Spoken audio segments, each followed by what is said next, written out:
My name is Claire Whitman. I'm 29 years old, and for 6 long months last year I lived in my parents' guest room, the one with the stiff twin bed that creaked with every breath, the wallpaper peeling from decades of sunlight, and a closet that still smelled faintly of old Christmas decorations. It was never meant to be permanent.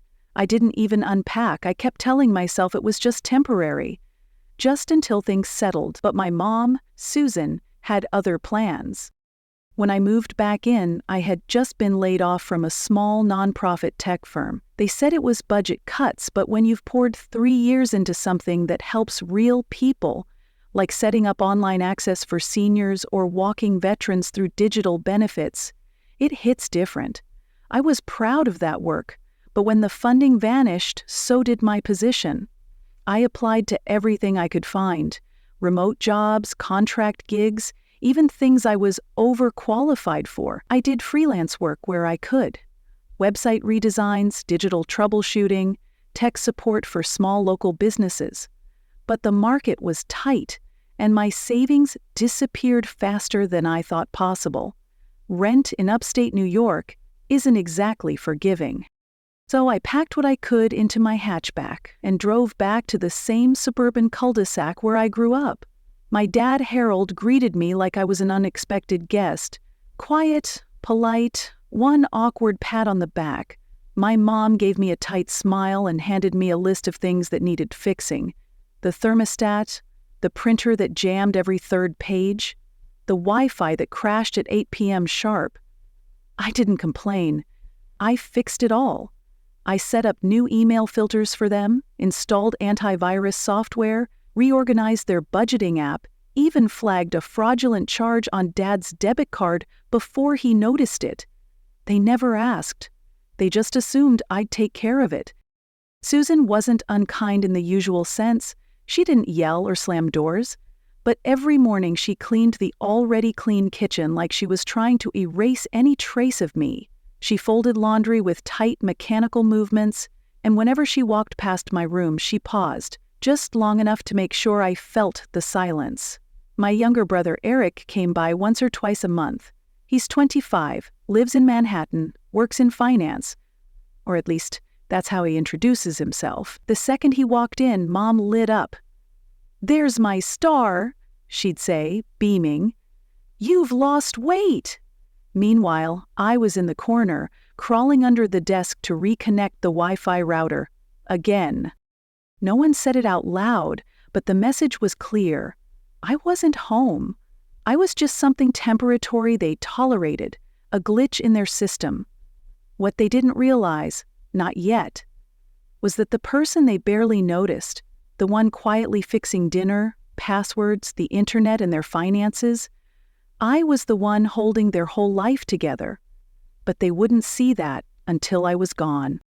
It all changed one Sunday. The kind Mom used to call family days back when we still had placemats and matching silverware. She made baked ziti, Eric's favorite, definitely not mine. He walked in wearing a pressed shirt and a watch that screamed bonus season, kissed Mom on the cheek, tossed his keys in the bowl like he hadn't ignored her calls all month.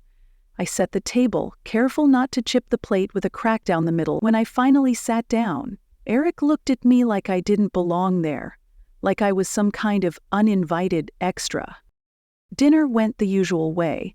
Mom asked Eric about work. He gave vague answers like he was being modest, but really just wanted to be asked more. I stayed quiet, focused on my plate.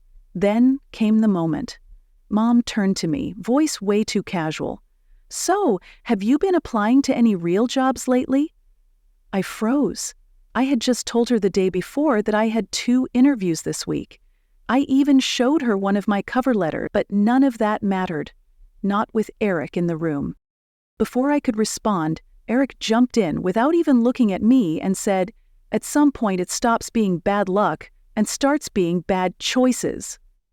I swallowed my pride, and the silence that followed, it wasn't just awkward, it was thick, electric, but only for me. They kept chatting, they laughed at something, honestly, I don't even remember what. I carried my plate into the kitchen, stood at the counter, and finished my dinner with my back to them. I could still hear them, She needs to grow up. Can't coddle her forever. It's embarrassing. They didn't whisper. They didn't have to. What hit hardest wasn't what they said. It was how easy it was for them to say it, like they'd rehearsed. That night, I lay in bed staring at the ceiling. The cracked dish still sat in the sink and no one else touched it. I started asking myself, what exactly had I become in this house? The next morning, the quiet wasn't peaceful. It felt like smoke in the air after something had already burned. I was in the sunroom, hunched over my laptop, finishing up a website redesign for a local bakery. I had just uploaded their new spring menu carousel when I heard the sound, heels on hardwood, quick, sharp, decisive. Susan appeared in the doorway. She had this way of folding her arms that made them look like a fortress. She didn't knock. She never knocked. "I need to talk to you," she said. I looked up. "Okay?" Her tone didn't waver. "You need to start paying rent." I'd heard this before, always dropped between small talk about the electric bill or how I stacked the dishes. So I gave her the same answer I always gave. "I will. I told you once this project wraps and the payment clears, I'll send something." She asked, already knowing the answer. "They're paying you?" "Yes," I said. She tilted her head. "I'm not talking about someday. I mean now. Today." I blinked. "You want me to write a check with money I haven't even received yet?" She didn't flinch. "No," she said. "I want you to grow up." And then came the word. Cold. Clean. Final. "You're just a leech, Claire, and it's gone on long enough." That word, leech, landed like a slap. I wasn't ready for it. She said it without blinking, like it was a fact, like it had always been true. Before I could say anything, she turned and walked away, then came back down the hall dragging a blue duffel bag I hadn't seen since college. She dropped it at my feet. "Go leech somewhere else." I looked at the bag, still had my name stitched on the side. I zipped it up, slid in my laptop and charger, grabbed my toothbrush. No yelling, no tears, no goodbye. When I stepped outside, the sky looked too blue for what had just happened. The driveway was too clean. I walked to my car, and one thought echoed in my head. I hadn't just been cut out of the house. I had been erased from it. I didn't have a plan. Just a duffel bag, a laptop, and a tightness in my chest I couldn't name yet.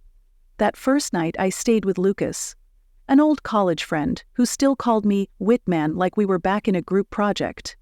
He handed me a pair of clean socks, pulled out the couch, and didn't ask any questions. No pity, no judgment. Just enough space to breathe. A few days later, I moved into the spare room at Ava's, my ex-girlfriend. We hadn't spoken in months, but when I texted her, her reply was one word: come. That week felt like drifting through the remains of all the lives I used to have.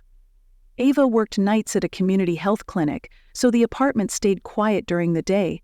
I filled that silence with work. Freelance gigs, small website builds, email recoveries, Wi-Fi troubleshooting, whatever I could find. It wasn't glamorous, but it was mine. I wasn't just fixing websites, I was fixing myself. Then, out of nowhere, I got a message on LinkedIn. A recruiter from a nonprofit startup had found my online portfolio. Specifically, a project I had done months earlier for a local art professor who needed help digitizing her class content. They were hiring for a digital systems role, remote, full-time, health insurance, benefits. I did the interview in Ava's kitchen, wearing a blazer over sweatpants. 2 days later, I got the offer. It wasn't a six-figure Silicon Valley paycheck, but it was enough. Enough to breathe, enough to sign a lease. My new place? A studio apartment with creaky floors, a fridge that hummed too loudly, and sunlight that hit just right in the morning. That first night, I sat on the floor with takeout lo mein and a phone barely at 30% battery. No lectures, no silence, no one waiting to judge me. For the first time in years, everything around me was mine. The ceiling, the walls, the air, and no one could throw me out of it. 3 weeks later, I was at my desk, well, technically a folding table, finishing up a grant, reporting dashboard for the new nonprofit. The radiator was hissing, the light above me flickering, but I didn't care. This was my space, my life. That's when my phone buzzed. A missed call, Harold Whitman, my dad. I hadn't heard from him since the day I left. Not a call, not even a text. I stared at the screen, then it lit up again. Another call, same name. I let it go to voicemail. A few minutes later, a text came in. "Claire, why is the bank account frozen?" For a moment I was confused. Then it hit me. Back when I was still living at home, before I became the Leech, Dad had asked me to help modernize their finances. He hated phone menus and paper statements, so he gave me access to their joint account to set up mobile banking, automate bills, link their tax software, and establish recovery protocols. I had become the secondary admin on everything, not to spend money, just to keep it running. That access had never been revoked. So if there was a lockout, failed logins, suspicious activity, they'd need the secondary contact to verify identity. That meant me. Well, I didn't answer right away. I could picture it clearly. Susan pacing the kitchen, arms folded, voice like a knife. Harold jabbing at the tablet, muttering, "Stupid thing," while holding the phone 2 inches from his face on speaker with customer service. I typed one sentence. Just one. "Ask the Leech." No emoji, no explanation. It only took an hour. My phone lit up like a slot machine. 5 missed calls, 3 voicemails, a message from Susan. "This isn't funny, Claire. Call your father back. We can't pay the credit card. Are you really doing this after everything we've done for you?" I didn't answer. Not because I wanted to be cruel, not because I was playing games, but because, for the first time in a long, long time, I had something I'd never had before. Average, and I wasn't going to waste it. They showed up on a Thursday. I heard the knock before I saw them. My building has that echo. When someone waits too long at your door, every footstep bounces off the hallway walls. I looked through the peephole and didn't move. Susan stood there, clutching her purse like it was some kind of shield. Harold beside her, wearing a jacket too light for the weather and a tie that looked like it had been knotted in a rush. I opened the door. "If you're here to yell," I said, "don't." They didn't. They walked in like they were in a museum, glanced around my studio apartment like they couldn't believe this is where I lived now. It was small, but clean, warm. Light poured through the windows and landed right on the stack of paperwork I'd left open. No one said a word for a full minute, then Susan cleared her throat. Her voice was softer than I remembered. "We need your help." 3 weeks ago she had called me a leech and thrown my college bag at my feet. Now she stood in the center of my space, careful not to touch anything. Harold tried to explain. Something about the bank, the tax software, how Eric had tried to fix it and made everything worse. I already knew. I'd seen the system alerts. I'd received the backup notifications. "We missed the mortgage payment," Susan added quietly. "There are late fees." I looked at her. She didn't look angry anymore. He looked tired. "That sounds awful," I said. "You must feel really stuck." She nodded and then, barely above a whisper, said 2 words I never thought I'd hear from her. "I'm sorry." No excuses, no lectures, just that. Harold echoed it, slower. "We didn't realize how much you were doing." I believed them, partially, but deep down I also knew they hadn't wanted to realize. There's a difference. Asked if I would come back, reset the systems, fix everything, said they'd pay me for my time, said things would be different. I shook my head. "I'll help," I said, "but I'm not coming back." And this time, I mean it. We spent the next 2 hours crowded around my desk. Harold sat on one side, squinting at the screen like he was reading a foreign language. Susan stood on the other, arms folded, but, for once, silent. I walked them through every step, resetting logins, verifying identities, recovering old passwords through secondary protocols only I had set up. We re-linked their tax software, reactivated their bill pay system, even unfroze the health savings account that Eric had accidentally flagged with his help.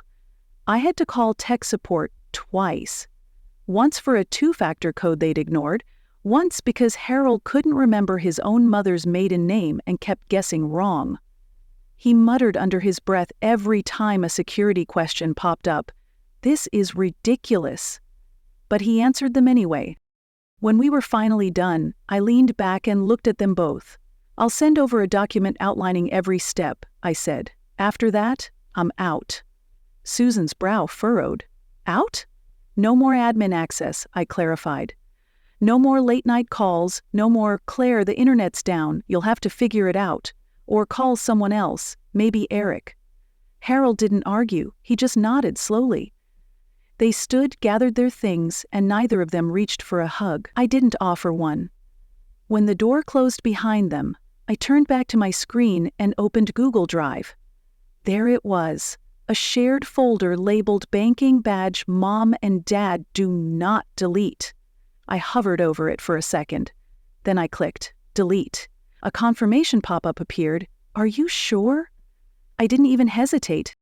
Gone for a few days after that, it was quiet. Too quiet. And I started to wonder, maybe that was it. Maybe they'd accepted the boundary. Maybe we were all finally letting go. But families don't really let things go. They just rewrite the narrative. It started with a Facebook message from Aunt Cheryl. "Hey, sweetie, heard you moved out on your own. That's so great. Your mom said you've been a little distant lately. Just wanted to check in. Everything okay?" Then a screenshot from my cousin Trevor. He's on Dad's side. In a group chat, Susan had written, "Claire's changed. Ever since she got that new job, she's been cold, distant. I don't even recognize her anymore. All I did was ask for help, and she acted like I betrayed her." Then came Eric. He hadn't said a single word to me since the account incident, but suddenly, out of nowhere, I got an email. 5 full paragraphs. It read like a TED Talk on family healing. "Look," he wrote, "I know there's been tension, but Mom and Dad aren't perfect. Maybe instead of blaming them, you could try being more understanding. You had a rough patch, we all do. Doesn't mean the world's out to get you. Let's talk soon. Maybe coffee?" I didn't reply. Because none of them understood. This wasn't about one fight, or one word. It was about every time I was invisible until they needed me. About being the one who kept the house running while they pretended I was just between things. It was about being treated like tech support with a birth certificate. A month later, I left New York. The company offered a relocation bonus to help launch their West Coast expansion. I took it immediately, no hesitation. Portland felt like exit. The apartment was small but filled with soft light and silence that didn't carry judgment. No one in the building knew my last name. I joined a local tech meetup, made friends. Once a week I volunteered at a senior center, teaching folks how to reset passwords, navigate online banking, and set up two-factor authentication. One afternoon, I sat next to a woman named Marlene. We were resetting her Medicare password, and she laughed, embarrassed, and said, "You're so patient." I smiled and said quietly, "Patience is all I've ever had." That night, I opened my laptop and wrote one final message. Subject line, "Update, hi Mom and Dad. Just wanted to let you know I've relocated to Portland for work. I've removed myself from all financial systems and accounts. I won't be available for tech help going forward. I hope this new chapter gives us all some peace, Claire." No reply, not even a period. But for once the silence didn't feel like rejection, it felt like freedom. I sat at my desk, opened a blank document, and typed the first sentence of something entirely new. Something that was mine. I don't need an apology. I just wonder. If I had disappeared, would anyone have noticed that I was the one keeping everything running? What about you? Have you ever walked away and no one asked why?